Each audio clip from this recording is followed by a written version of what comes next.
Bonjour, je m'appelle Adèle Exarchopoulos et aujourd'hui je vous présente la vie d'Adèle. Je ne sais pas pourquoi il va aimer le film, il y a plein de raisons différentes. Je pense que c'est un film riche, c'est une histoire d'amour, une histoire universelle qui peut s'adresser à tout le monde et dans laquelle on peut facilement s'identifier. Et mon personnage, c'est une jeune femme libre qui est novice de toute expérience, enfin vierge de toute expérience et qui va tout découvrir en rencontrant une seule personne. De tenir le film du début à la fin. D'être constante dans mon jeu, dans l'évolution du personnage.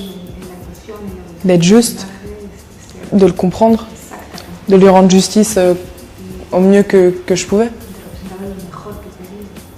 C'est venu naturellement en fait, on est devenus amis.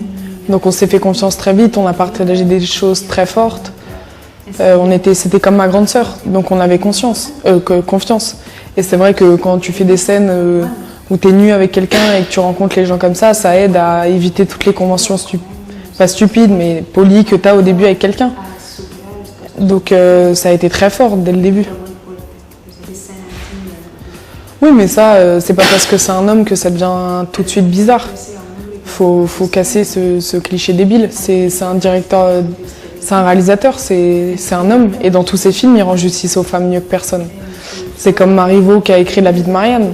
Il se met dans la peau d'une femme, et Abdel c'est pareil, il s'immerge dans l'histoire d'un couple féminin. Donc au début t'es gêné, mais c'est pas que Abdel, c'est toute l'équipe.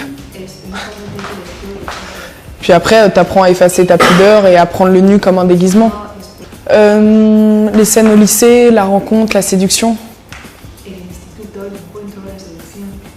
Les scènes avec les enfants. Et les petits moments de vie aussi. Parce que j'adore le travail d'Abdel, parce que c'est un des meilleurs réalisateurs français.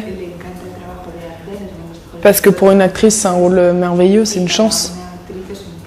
Parce que j'aime la transe qu'il y a dans les films d'Abdel, j'aime à quel point il se rapproche du quotidien. Il part d'une histoire simple, une rencontre, et il en fait quelque chose de bouleversant. Je dis bonjour à Spectacular.